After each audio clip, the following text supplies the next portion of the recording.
Hello there, Lynx here. Crystalline, another episode. Let's find out if Leanna still wears the new outfit. Also, I realized today, the saving in this game is incorrect. And by that, I mean the date specifically. Why in the world do you start with a month? What is wrong with you, Pixel Fate? What is wrong with you? In the afternoon, I wake up to an unaccustomed brightness. Blinking my eyes open, I glance outside and notice an absence of clouds. Looks like the storm has finally passed. Zag's bed is empty and even the pango is missing. I guess I'm the last one up, considering it's already midday. I hurry out of my bed and rush to get ready, then head downstairs. The team is already there, gathered around a table. They greet me as I arrive.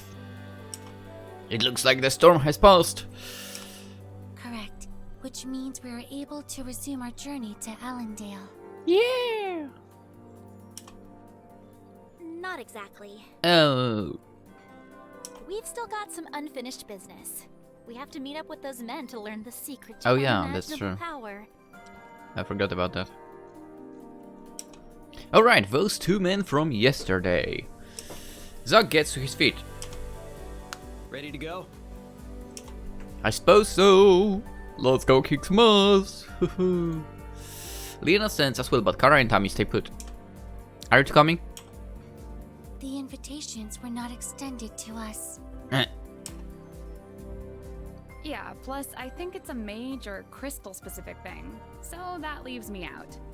Alright. We'll stick around here and see what else we can dig up and meet you guys when you're done. Okay. They're like, easy. You'll be done with them in an instant. We believe in you. No hesitation from Kara. Nice. Emmy notes. Well, it's probably for the best. Leanna, Zag and I exit the inn. Studying the address on the cards given to us, we eventually come across a nondescript mansion. Cautiously, we knock at the front door. There is no response.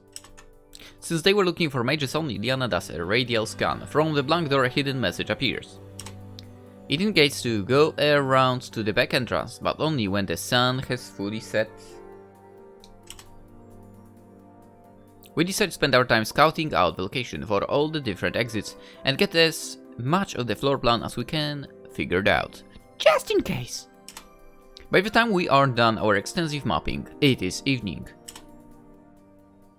We circle around the house to the plain wooden door. I don't know, the dog is barking. But let's pretend this area is also an area where that might be happening. We knock twice on the door and it swings open. Grinning widely is one of the men who recruited us yesterday. And who will get his ass kicked. He ushers us in through the door and into the foyer where a handful of people mill about. I take in the marble staircase and pristine tiles. Some people sit on the leather couches as we wait for whatever is supposed to happen to begin. Bright light spills into the room and reflects off a crystal chandelier hanging from the ceiling. This room looks more expensive than my entire house back home. Oh yeah. Same.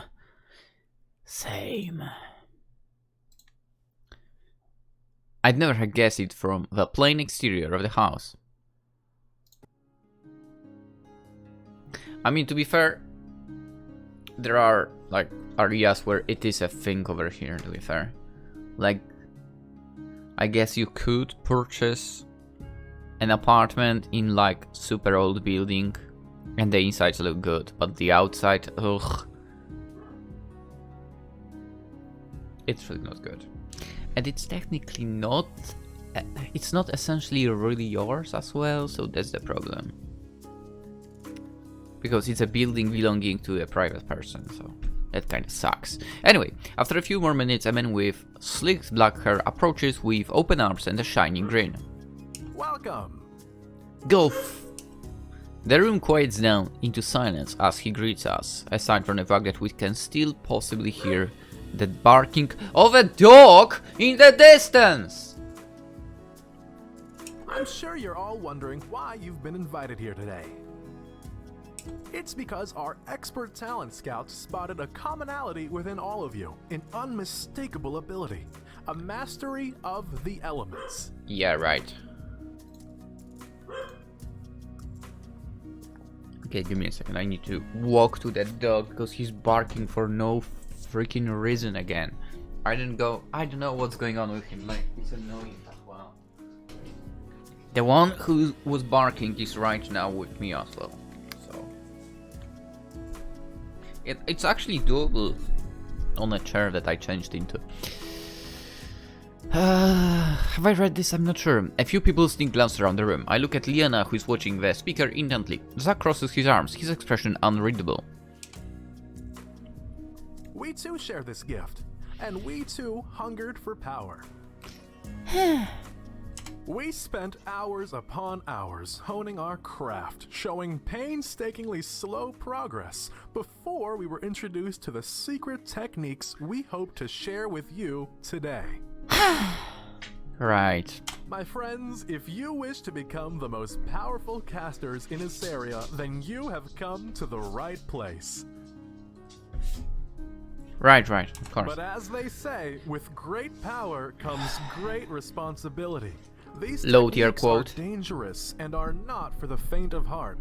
Failure can lead to dire consequences, and in order for us to continue, I need absolute assurance that you are all ready to face those consequences. If anyone is having second thoughts, now is the moment when you can walk out of here with no hard feelings. That's surprising they are saying that, to be honest. A couple of people turn around and head back towards the door, but the majority of the group, which is still a small number of around 10 people, decide to stay. I admire all of your courage, but I'm not surprised by your decision. Yeah. I mean, let's face it, it's a scam, we know that. A doorway to the left of the room creaks open and the man points in that direction. The beginning of your training is in the next room. Please proceed through the doors and our training leader will meet you there. Yeah. Low murmurings fill the silence as people begin to exit the room. As Leanna begins to pass the strange man from before, sidles up to her and lowers his voice. So, the guild finally caught wind of this, eh? Leanna masks her surprise and keeps her voice even. I'm not sure what you mean. He chuckles and nudges her. It's alright. You can trust me. I'm actually Broodman. Huh? He bows as if waiting for recognition, but we merely stare blankly at him. Broodman? The Silent Protector? Tamer of the Wolves at Wolf's Den? Never heard of you. Again, we make no motion of recognition. Well, either way, we're on the same side. I know that these guys are dangerous, and I've got a plan in place to stop them. Good luck! How do you know they're dangerous? Do you know what their secret technique is? Broodman woggles his eyebrows knowingly. Right. Playing innocent to keep up your facade. I understand.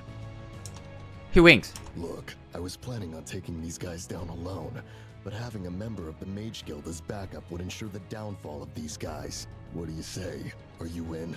I don't know you! We don't know you! Leanna frowns. I don't know what you're talking about. He winks. Alright. You won't budge. He taps his nose and then fixes his attention on Zack. I'll just pretend I didn't see the mage emblem when you first entered Wolf's Den. What about you? His voice trails off as Zack stares him down with his unblinking gaze. Broadman seems unfazed. Broadman's gaze lands on me and he quickly shifts focus. How about you? Follow Leanna's lead. I too like to deal the hand of justice. Follow Zack's lead. I mean, does it really matter?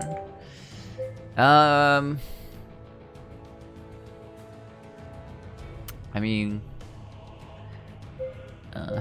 I don't know who that is. He might be inside from them, you know, trying to sneak out, sniff out someone, you know, trying to break the whole scam going on and so on. But let's go like that. I know what you're talking about. He taps his nose again knowingly. We hear shuffling dance. Most of the people have filled out of the room by now. We should get going before they get suspicious. Broadband nods and we follow the others out of the room and into an evening courtyard. I don't know why, this looks a little bit like one of the areas I've seen in Mafia 3, and I don't know why I remember that now, it's been so long. The courtyard is surrounded on all sides by walls, which upon further inspection are hallways connecting the different wings of the mansion. Because we're enclosed within the mansion, we're guaranteed privacy. Listen up! I know what they promised you back there, and I know they made it sound like all of you, as long as you try, will be able to learn the technique for power. But they're wrong!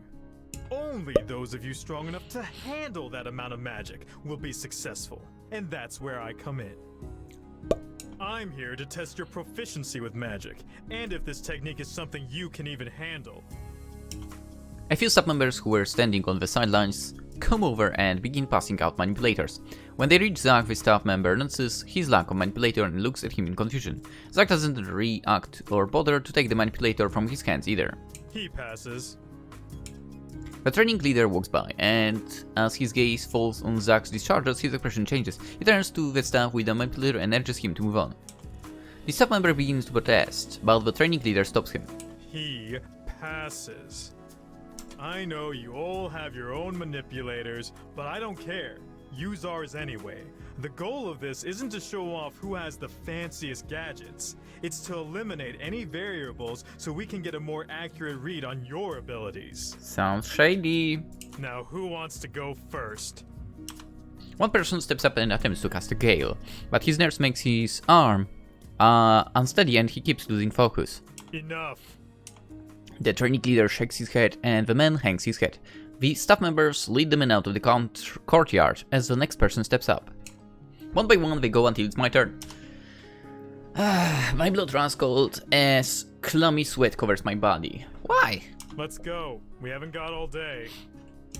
I close my eyes and breathe deeply. I can do this, I just remember my training.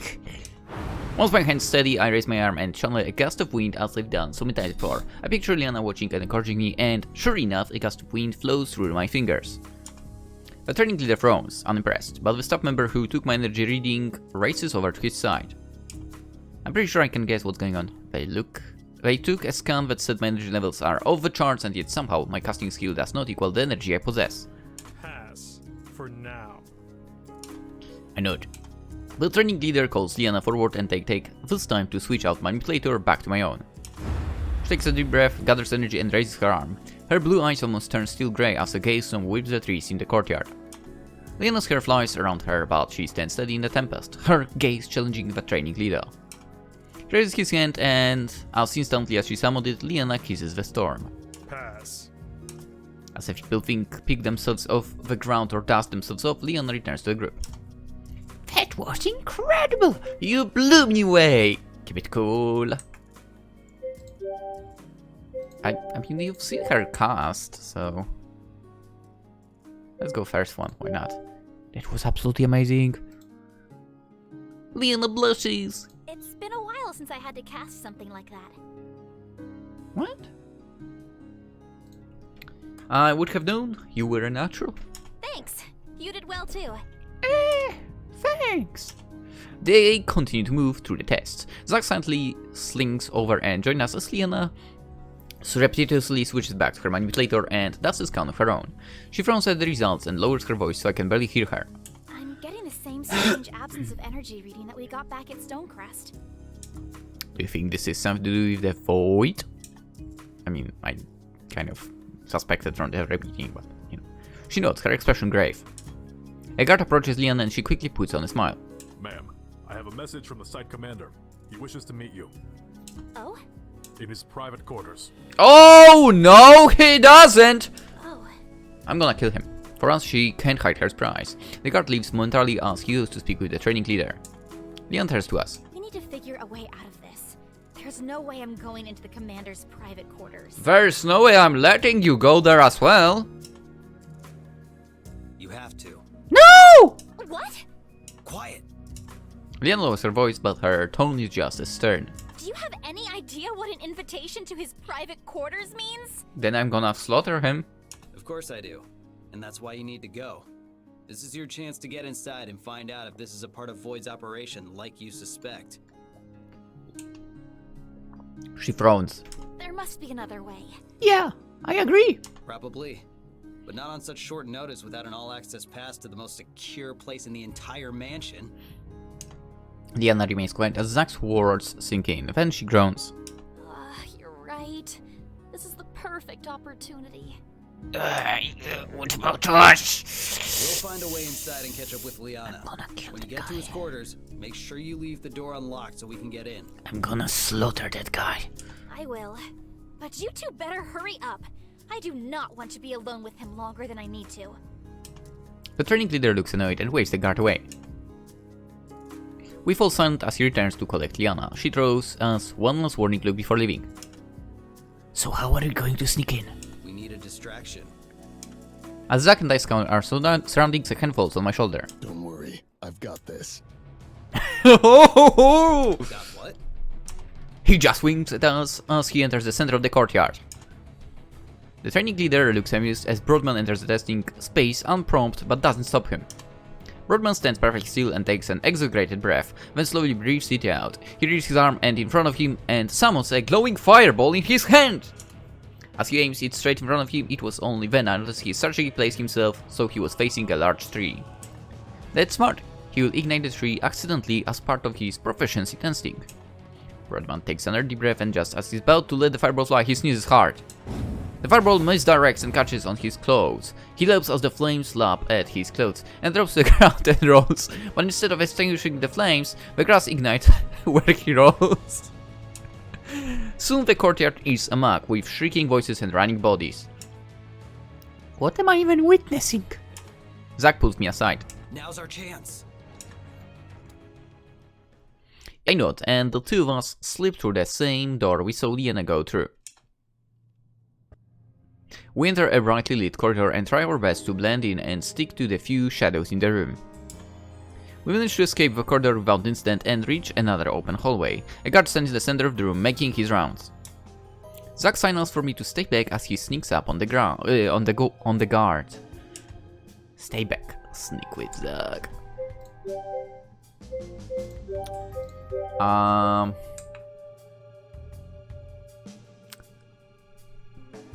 I feel like maybe we should stay back.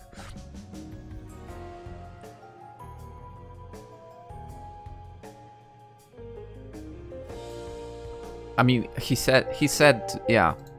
I step back and give Zack space. And besides, what's the point of two people sneaking up on one guard? That would probably raise some awareness, actually. And give Zack space. He has far more experience in this sort of thing than I do, so I'm happy to follow his lead. As he gets close, he jumps the guard and covers his mouth as he disarms him. I rush over and help him secure the guard into a more hidden alcove. He struggles as we place him in a chair. I hold him down as Zack approaches him. Where are the commander's quarters? I'll never tell. Zack grins as he cracks his knuckles. Ah, good. Good? I was hoping you'd resist. It makes interrogation so much more fun. The guard resumes his struggles, but I continue to hold him down. Zack slowly approaches and I see the fear creep into the guard's eyes. Hold on a second. Zack doesn't stop. He balls his hand into a fist. The guard looks at me with panic in his eyes. I'll talk. Just get that crazy guy away from me. Zack frowns but stops walking towards him. The commander's quarters are right down this hall, and then a left at the next fork. His is the last room down that corridor. Right, down this hall, left knock fork. Okay. That's all we needed. Thanks. Boom! With a one knockout punch, the guard falls unconscious and the two of us hurry off. As we turn down the hall, I fade to Zack. I'm surprised it was so easy. Zack sighs. I know. How disappointing. Huh? I look blankly at Zack. Huh? Okay then. We sneak through the corridors and remain unspotted. As we follow the guard's instructions, we recognize the commander's quarters immediately and see the two heavy mahogany doors at the end of the hall are slightly ajar. Why are there no guards in front of the quarters? Isn't that suspicious? Not if the commander's got a woman in his room. Fair point, I'm gonna kill him. We sleep in the room and are immediately greeted by a frenzy of whispers from Leanna. Oh, finally. You guys sure took your sweet time. Calm down, we got here as quickly as we could. Where's the commander? Leanna points to a locked door. That must be the bathroom. He went to freshen up. She shudders. Zack crosses his arms. Okay, then what are you doing just standing around here for? Get in a position. What position? Zack points to the bed and Leanna pales. You can't be serious. Do you want to jeopardize this operation or what? How would posing on the bed help with this operation? Because while he's very distractedly approaching the bed, we'll be able to knock him out from behind. Quick and quiet, and not alerting any guards. Leanna says, then lacklusterly climbs on the bed. Okay, he's correct about that, by the way. She lays down her side and props her head up with her arm. Like this? It's definitely working as intended. Let me show you how it's done. Here, whatever. Let me show you how it's done. What? Let's say, yeah, it's definitely working as intended, yeah. I can't help but stare. The curves of her hips draw me in alluringly as her sultry eyes invite me to go to her. What was the question? Despite the circumstances, Leanna blushes under my stare and scrambles off the bed. Zack frowns. No, that's not right at all. You have to be more inviting. Zack lounges on his stomach and bends his legs up to as the knee as he rests his head in one of his hands. This is the most effective pose. Are you kidding me? You look like you're sunbathing at the beach. That's not alluring at all. You don't know what you're talking about, woman. I think I'd know a thing or two more about flirting than you would. Oh, please enlighten me, sailor. That's true, sailor. Lyra's face flashes at the memory. She's about to argue when the door of the bathroom flings open. A looming man stands in front of the door in nothing more than a two revealing speed. Oh my god, who the fuck wears speedos? You have to be retarded to wear speedos. Apologies for the delay, my sweet. I wanted to make sure that I was in. Oh boy, let's knock him out immediately. I hope I'm on alert to knock him out. He freezes when he sees Zack on the bed, and for a moment nobody moves. Alright, before we begin fighting, I have a really important question. Zack mimics Leanna's original pose. Is this attractive? The commander's face turns red with rage. No!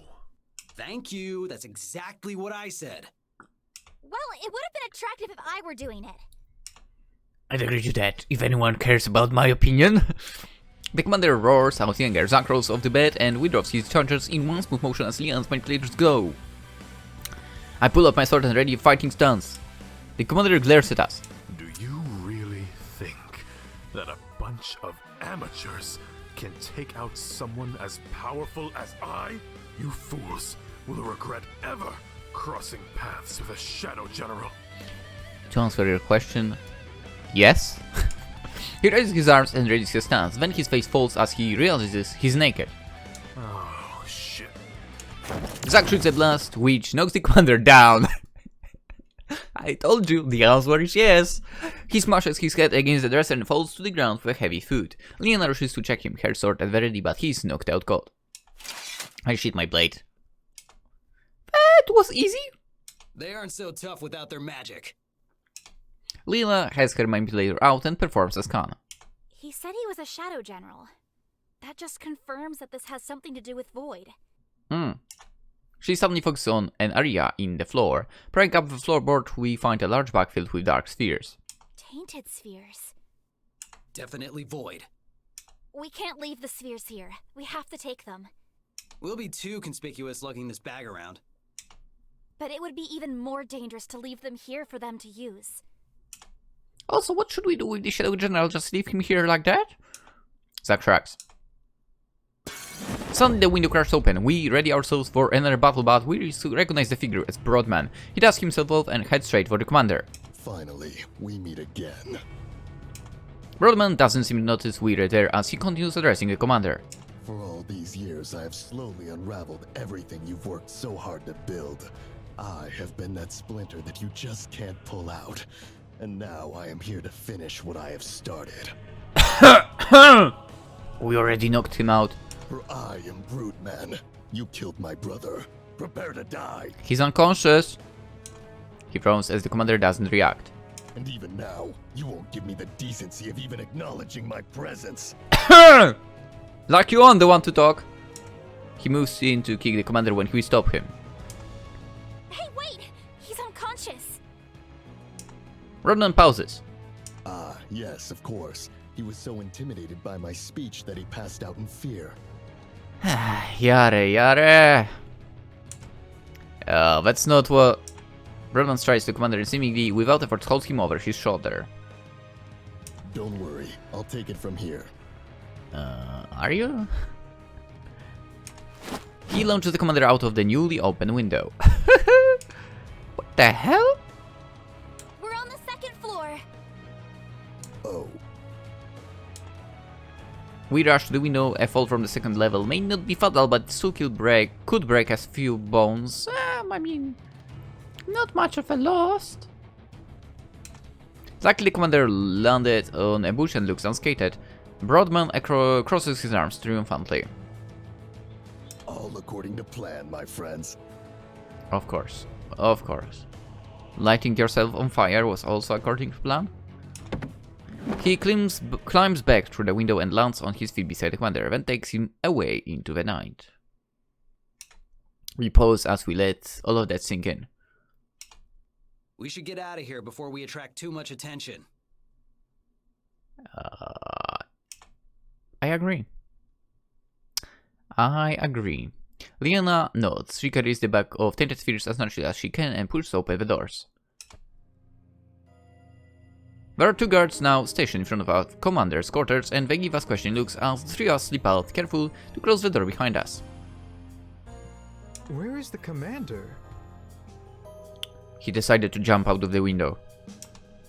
Please don't disturb him. He's all tuckered out from our certain activities. I did not expect her to be able to say something like that. She winks. The guard clears throat uncomfortably. Right, I understand. The second guard looks suspicious at Zack and me. Hold on. What about you two? Oh, don't worry. We took part in those activities too. I wink and try to hold back my laughter at their horrified expressions. Would you like us to elaborate? Nope, not necessary. You may go. You might watch out your back. The commander might be swinging this way. Wink. Zack grins as the three of us walks out of the corridor. Because the commander had made it clear what his intentions were with Leanna, we had no trouble with any of the guards mining about and were able to exit the mansion unquestioned. Yeah, that was good. That was good. That was so good. The way we went out of there. Once we were safely outside, we ran back to the inn. Ran back, we raced back. Bursting through doors, we very urgently scoop up Emmy and Kara. Greetings upon your safe return. I assume your endeavors were successful. Yep, everything's great, but we should really be getting a move on now. We'll fill you in on the details later. Emmy looks surprised, but Kara answers the bag Leanna carries and urges Emmy. Sounds good. We've been itching to get out of here anyway. Come on, Amy. Let's go grab our things and head out. The sooner we're out of here, the closer we'll be to Ellendale. Isn't it like middle of the night? Emmy shrugs and follows Kara upstairs to grab their things. Once they return downstairs, we depart. As we leave Wolf's Den, I spot the familiar dark visage of Broodman. Beside him is a woman wearing a hooded green cloak. She carries a large bow on her back. What are they doing? There is no time for this. There is no time for this. There is no time for this. There is no time for this. What are they doing? I slip away from the group and step closer to Broadman, making sure to stay hidden from their view. The woman has braided, long white hair and fine lines trace her tan skin. Broadman nods. The deed has been done. Void's operation here will crumble without their commander. Wolves then need fear the shadows no longer. The woman nods in satisfaction. Who's that? She is cute. I bet she's cute. She looks cute with the mask. I bet she's cute without it. Anyway, suddenly her gaze slides to me. I freeze, unable to move. What do I do now? Broadman nods her gaze and looks at me. He flashes me a broad smile and gives me a thumbs up. The woman's face is partially hidden behind a scar, but she nods slowly, approvingly. Then she abruptly turns and leaps up. She scales the wall and disappears on the rooftop. Silent and graceful like a cat, Broadman pulls himself up using his brute strength before following closely behind. At least I know he's doing great. I catch up my friends as we continue out of the gates of Wolf's Den. Once we're on the road, Leanna and I fill the rest of the team in on what happened. After traveling as swiftly as we can for the rest of the evening, we decide to make camp. We choose a secluded area of the main road and set to work. Leanna and I split up to search for firewood while Zach and Kara prepare our rations. Emmy unrolls her sleeping bag and lights the campfire. The Pango cuddles beside her and watches the dancing flames. Once the food is ready, all of us gather around and begin to eat in silence. Kara playfully breaks the silence. Foiling another void operation. Seems like just another day in the life now. Actually, now that you mention, we have seen a lot of void presence lately. Weren't they supposed to have been disbanded and outlawed? Why are they everywhere? Unless every single person who believes in Void's ideals and goals are gone, it's impossible to fully get rid of Void. They've always been around, even after the Tree of Assyria. They're just more secretive about it now. It's just, you won't find them unless you know where to look. I mean, they have things. If what you say about Void and its operations are true, then the most logical course of action would be to alert the Mage Guild or Academy of their whereabouts. They're probably already aware of Void activities and have missions to monitor or take care of things. It's true that the Mage Guild is involved with a lot of suspicious reports of magical activities. I'm sure many of them have some connection to Void, which the Guild would keep secret so as not to entice widespread panic. That makes sense. A resourceful organization like that would have serious love if in its intelligence if they were completely blindsided by all of this. Emmy note. What has been said seems sensible. Zach points to the bag of spheres. What are we gonna do with those? Someone will probably come looking for them. Leanna moves towards the bag. We'll turn them into the Mage Guild of the next city, and let them know what happened. She tries to secure the bag when a blue little head pops up. Poi! The Pango dives back into the sea of spheres and we hear contented sighs of Poi. Pongo, what are you doing in there? She stretches straight into the bag and pulls him out, but much to the Pango's dismay. Poi! He struggles against her grip, but she grabs him firmly. Wait. If a Pango absorbs a tainted sphere, will the Pango become tainted too? Emmy shakes her head. No, the way a sphere becomes tainted is by becoming supersaturated with energy, thus becoming unstable. A Pongo's absorption of energy is to turn sad energy into fuel. He is unaffected by the type of energy absorbed. Interesting. Kara looks intrigued. She scoots close to the Pango and tickles him. He giggles. Huh, I never knew that. If that's the case, why aren't Pangos used against Void? Send them into Void establishments to absorb the tainted spheres. Absorbing spheres doesn't happen overnight. And when a Pongo is full, he'll stop absorbing energy. Just like how we can't eat anymore after we finished a meal. And that's why I said Pangos. Okay? Not one. Let's send an army of them. Perhaps in a span of a couple months, a Pongo could remove all energy within a tainted sphere. Exactly. The process is just too slow to be effective during a battle. Army of Pangos. That's the solution. The Pango manages to wiggle out of Leanna's grasp and plops down beside me. He stares longingly at the back, but makes no move to return. We finish up eating and begin to clean up. Afterwards, I stiffly yawn. The stars shine pinpoints of light amidst the black sky, and their comforting glow makes me even sleepier.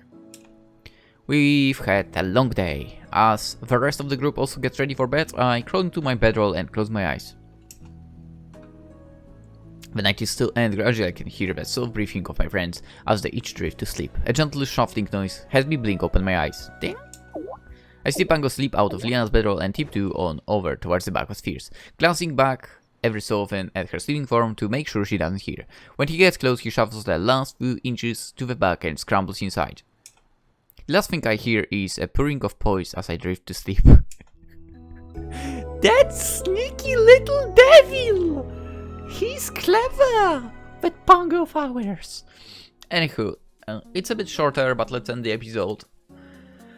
We've kind of covered the entire day, I think. Maybe half a day, whatever. We'll continue tomorrow onto the next city, I guess. And we'll see. I wonder if the spheres will be cleaned up thanks to our Pango. Maybe our Pango is so special that he's able to do that in an instant. Alright, hope you enjoyed. Hope you have a wonderful day. Like the video. Comment something. What have you thought of Broadman, for example? And his companion? She cute, right? Yeah. Subscribe if you haven't already, that would be very much appreciated. You can also go to Twitch, Twitter, Instagram. Occasionally there is streams on Twitch. That's it. I'll see you tomorrow, hopefully. Bye bye!